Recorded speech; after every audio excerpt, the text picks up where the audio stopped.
அனைவருக்கும் வணக்கம். மேஷராசிக்கு செவ்வாயோடைய பெயர்ச்சி பலன்கள் எப்படி இருக்க போகுது, என்ன மாதிரியான பலன்களை கொடுக்கறதுக்கு காத்துட்டு இருக்காங்க, வரக்கூடிய நாட்கள் எங்களுக்கு நல்லதா நடக்குமா? மேஷம் சுறுசுறுப்புக்கான காரக கிரகமாக செவ்வாய் வர்றதுனால அந்த ராசியில பிறந்த நீங்க எப்பவுமே சுறுசுறுப்பா இருப்பீங்க. நேர்மை, முயற்சி இது எல்லாத்துக்குமே அதிக முக்கியத்துவம் கொடுக்கக்கூடிய ராசி.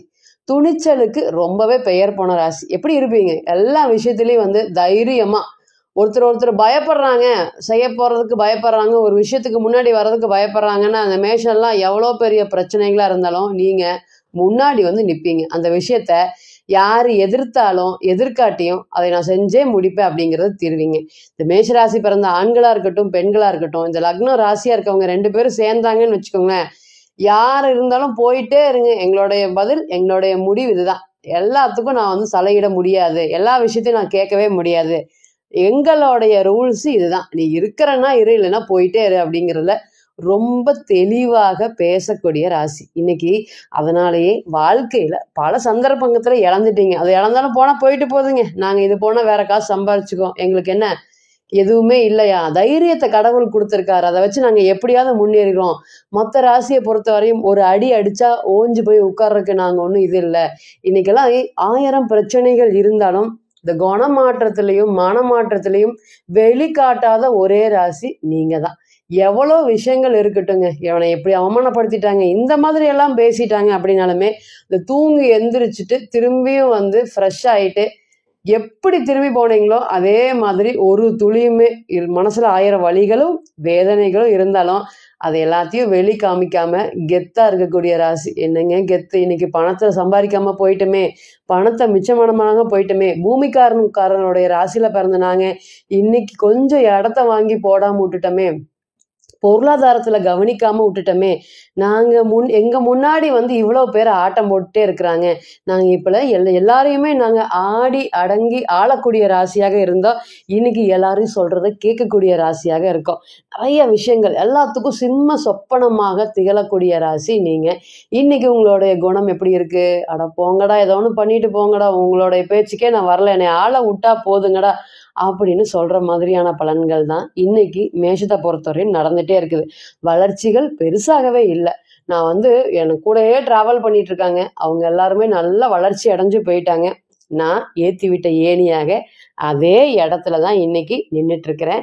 நின்று ஒரு விஷயங்களும் பண்ணிட்டு இருக்கேன். இந்த மேஷத்தை பொறுத்தவரையும் அது ஆணா இருக்கட்டும் பெண்ணா இருக்கட்டுங்க, உங்களை அட்ஜஸ்ட் பண்ணி தான் நான் இது வாழணும் அப்படின்னா எனக்கு அந்த மாதிரி ஒரு விஷயங்களே தேவையில்லை, போயிட்டே இருனியே அப்படிங்கிற மாதிரி நிறைய சந்தர்ப்பங்களை வாழ்க்கையில இழந்திருக்காங்க. அதுக்கெல்லாமே இன்னைக்கு துவண்டு போவாங்களா அப்படின்னா கடவுள் நமக்கு நிச்சயமா கை கொடுப்பாரு, இன்னைக்கு இல்லைனாலும் மற்றொரு நாள் நம்மளுடையதுதான் அப்படிங்கிற மன தைரியம். ஏன்னா அதுதான் வேணும் மனுஷனுக்கு. இப்ப மன தைரியம் இருந்துட்டா நம்ம வாழ்க்கையில துவண்டு போகாம அடுத்தடுத்த ஸ்டெப் நோக்கி ஓட முடியும். அதனாலதான் மேஷம் அப்படிங்கிறது ரொம்பவே கெத்தா இருக்கு.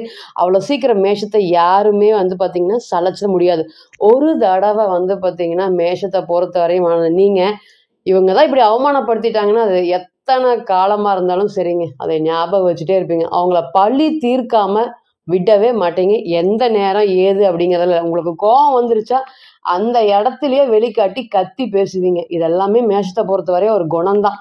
இன்னைக்குமே யாருமே எல்லாரையும் ஏற்றி விட்ட ஏனியா அதே இடத்துல நின்று அழகு பார்த்துட்டு தான் இருக்கிறீங்களே தவிர்த்து நம்ம இந்த அளவுக்கு வளராம போயிட்டோமே. நிறைய பிரச்சனைகள் இன்னைக்கு மேஷம் சந்திக்குது. இருந்தாலும் வெளியே சொல்றதுக்கு ஆள் இல்லை, நாதி இல்லை, கேட்கறதுக்கு ஆள் இல்லை. என் கூடயே சுத்திட்டு இருந்தாங்க, இன்னைக்கு உங்களுக்கு ஒரு உதவின்னு கேட்கும்போது ஒரு போன் எடுத்து பதில் சொல்றதுக்கு ஆள் இல்லாம இன்னைக்கு மனசு கலங்கின சிரிப்புங்கிறதே பாத்தீங்கன்னா மேஷத்தை பொறுத்தவரை இல்லை. இந்த சிரிப்பே எதுவும் இல்லாம இன்னைக்கும் அடுத்தவன் முன்னாடி தன்னுடைய கெத்தை விடக்கூடாதுங்கிறதுக்காகவே பல விஷயங்கள் போராடிட்டு இருக்கீங்க. இதுதான் அப்படிங்கிறது இல்லாம எல்லா வழியிலையும் உங்களுடைய போராட்டங்கள் அப்படிங்கிறது தொடர்ந்து நடந்துட்டே இருக்கு. இந்த நேரத்துல செவ்வாயோடைய பெயர்ச்சி பலன்கள் எப்படி இருக்க போகுது? ரொம்ப நாள் கழிச்சு ராசியாதிபதி ராசியை பார்க்க போறாருங்க. கொடுமையிலையும் கொடுமை. ராசியாதிபதி பாத்தீங்கன்னா 4ல நீசம் அடைஞ்சது, 5ல கேதுவோட இருந்தது, 6ல இருந்தது. இந்த கன்னி வீட்டுக்கெல்லாம் போயிட்டா நம்ம ஒண்ணுமே பண்ண வேண்டியது இல்லை, நம்மளே பாத்தீங்கன்னா அமைதியா வீட்டிலேயே உட்காந்துக்கலாம். அந்த அளவுக்கு ஒரு பலன்கள் தான் தொடர்ந்து பாத்தீங்கன்னா கிட்டத்தட்ட ஒரு 4 மாதம் காலமாக ராசிநாதன் பலமே இல்லை. அப்ப ராசிநாதன் பலமே இல்லாத போது கிட்டத்தட்ட சாமியார் யோகம் போல, சாமி இந்த இந்த சனி கேது கிரக சேர்க்கைகள் வந்தா எப்படி இருக்குங்க, அந்த அளவுக்கு வந்து பாத்தீங்கன்னா ஒரு சாமியார் மாதிரி எந்த ஒரு விஷயத்தையுமே முன்னிறுத்தி செய்ய முடியாம தொடர்ந்து கஷ்டத்திலேயே இருக்கிற மாதிரி ஒரு சூழ்நிலைகள், நல்ல காலம் எங்களுக்கு எங்கேங்க பிறக்குது அப்படிங்கிற மாதிரி எல்லாரும் பேசியே மயக்கி ஏமாத்திட்டாங்க எங்களை அப்படின்னு சொல்ற மாதிரிதான பலன்கள் தான் இன்னைக்கு மேஷத்தை பொறுத்தவரையும் நடந்துட்டு இருக்கு. இது எல்லாத்துக்குமே பழி தீர்க்கும் விதமாக ராசிநாதன் ராசியை பார்க்குறாரு. ரொம்ப நாட்கள் கழிச்சு மேஷத்தை, கோவக்கார ராசி கோவக்கார லக்னம், கோவம் இருக்கிற இடத்துல தாங்க கவனம் இருக்கும். என்ன நீங்க பேசினாலும் தப்பு பண்ணியிருந்தாலுமே மன்னிச்சு ஏத்துக்கக்கூடிய ஒரே மனப்பான்மை எந்த ராசிக்கு இருக்கு அப்படின்னு கேட்டீங்கன்னா மேஷம்தான். அது தளபதிக்கான காரக கிரகம். அப்போ உனக்கு நீ நீ வந்து எவ்வளவு வேணாலும் வாழ்க்கையில முன்னேறு, நான் இருக்கேன் அப்படின்னு ஒருத்தங்க ஆதரவு சொன்னாங்கன்னா அது மேஷம் தாங்க. வேற எந்த ராசியும் நம்ம கூட வந்து நின்று வாழ்க்கையில ஜெயிக்கிற வரையும் இருப்பாங்கன்னு நம்ம சொல்லவே முடியாது. ஆனா மேஷத்தை பொறுத்தவரையும் நம்ம நிச்சயமாக நம்பலாம். மேஷம் அப்படிங்கும் போதே வந்து பாத்தீங்கன்னா ஆடு சிம்பிள் குறிக்குது. அப்ப எல்லா விஷயத்தையுமே வந்து யோசிச்சு பண்ணாம இவனால நமக்கு சப்போர்ட் இருக்குமா இருக்காது அப்படிங்கிறத பண்ணாம பிளைண்டா ஒருத்தரையும் நம்பிடுவாங்க. அதனாலேயே வாழ்க்கையில பல கஷ்டங்களையும் தடைகளையும் தாண்டி வந்து இன்னைக்கு ஜெயிச்சிருக்காங்க அப்படிங்கறத சொல்லணும். என்ன அவங்களுடைய வளர்ச்சிகள் கொஞ்சம் தான் குறைஞ்சிருக்கோ தவிர்த்து, மற்றவங்களை கம்பேர் பண்ணும்போது கொஞ்சம் தான் குறைஞ்சிருக்கோ தவிர்த்து, ஆனால் வளர்ச்சிகள் அப்படிங்கிறது இனி வரக்கூடிய காலத்துல மேஷத்துக்கு நிச்சயமாக ஒரு யோகமான காலமாக இருக்கும். ஏன்னு கேட்டீங்கன்னா குருவுடைய பெயர்ச்சி மேஷ ராசிக்கு ஒரு யோகாதிபதி 4ல போய் உச்சமடைய போறாரு. இனி வரக்கூடிய காலங்கள் ஒரு பொன்னான ஒரு யோகமான காலங்களாக இருக்கும். இத்தனை நாள் கஷ்டப்பட்டதெல்லாம் விடுங்க. இனி எப்படி இருக்க போகுது, இந்த செவ்வாயோடைய பெயர்ச்சி ராசியை பார்க்கறதுனால முதல்ல வந்து போயிட்டே இருங்க, எல்லாரும் கிளம்புங்க அப்படின்னு சொல்ற மாதிரி ஒரு தைரியம். யார் வந்து பாத்தீங்கன்னா இன்னைக்கெல்லாம் மேஷத்தை பொறுத்த வரையும் சுற்றி எல்லாருமே வந்து நீங்க தான் சம்பாரிச்சிருப்பீங்க, நீங்க தான் இந்த குடும்பத்தை காப்பாத்திருப்பீங்க. ஏதோ உங்களுடைய சின்ன தவறான முடிவுகள்னால இன்னைக்கு குடும்பம் ஒரு சற்றே ஒரு சொத்து விற்கக்கூடிய ஒரு சூழ்நிலையில நீங்க இருக்கக்கூடிய சுச்சுவேஷன்ல இருந்து ஒரு கீழே வரக்கூடிய சுச்சுவேஷன்ல ஒரு சூழ்நிலைகளுக்கு தகுந்த மாதிரி மாற முடியாம தடுமாறிட்டு இருக்கீங்க இன்னைக்கு. அதனால ஒரு சொத்து விற்பனை பண்ற எல்லாருமே என்னைய ஏளனமா பேசுறாங்க, நான் முடிஞ்சு போயிட்டேன் அப்படிங்கிற மாதிரி பேசுறாங்க. என்ன பண்ணுவாலும் இவன் திரும்பி வர முடியாதுடா, அவனே சம்பாரிச்சா அவனே அழிச்சுக்கிட்டான்டா அப்படிங்கிற மாதிரி பல பேச்சுக்களும் ஏச்சுக்களுக்கும் நீங்க ஆளாயிருக்கீங்க. இனி அதெல்லாமே மாறப்போகுது.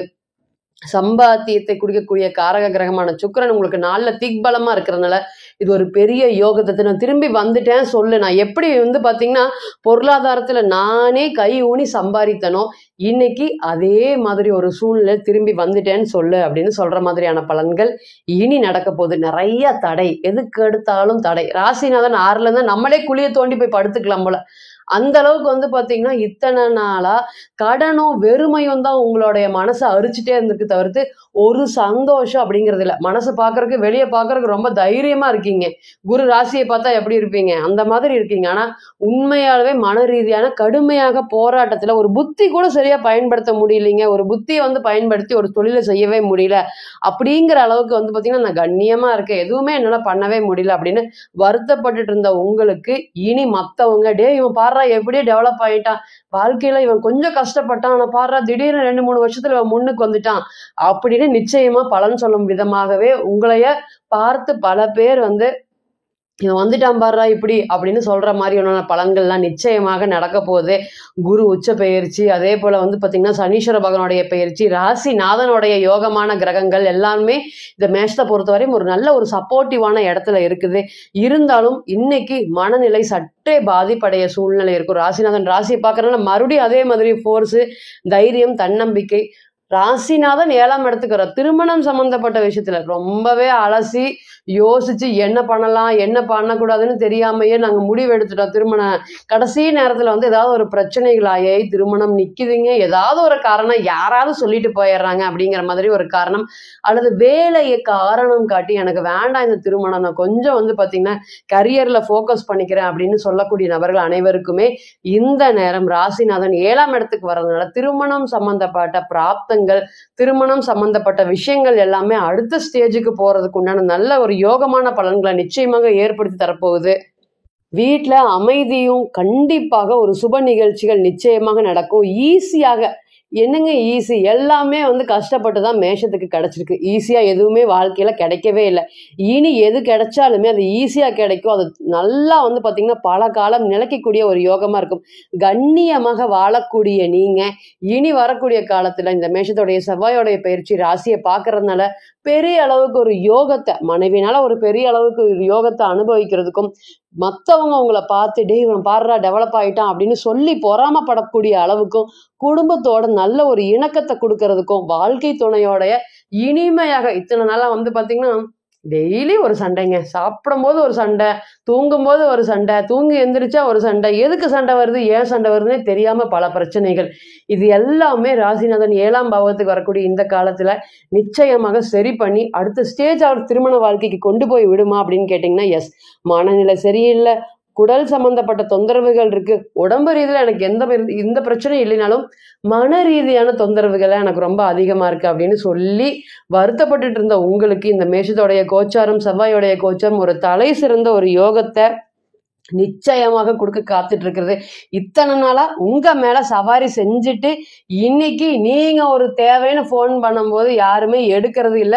போற போக்குல வந்து பாத்தீங்கன்னா யாரையோ பாக்குற மாதிரி பார்த்துட்டு பார்க்காத மாதிரி ஓடணுங்க மத்தியில இனி வரக்கூடிய காலங்கள் அட போங்கடா நான் பாத்துக்கிறேன் அப்படின்னு உங்களை நீங்களே பார்க்கக்கூடிய ஒரு நல்ல ஒரு யோகமான கோச்சார காலமாக செவ்வாயோடைய பெயர்ச்சி உங்களுக்கு நிச்சயமாக முருகனுடைய அருளால அடுத்த ஸ்டேஜ் ஆஃப் வளர்ச்சிகளுக்கும் வாழ்க்கை துணைக்கும் ஒரு யோகத்தை கொடுக்கறதுக்கு காத்துட்டு இருக்கு அப்படிங்கிறதுல எந்த ஒரு மாற்றமும் இல்லை.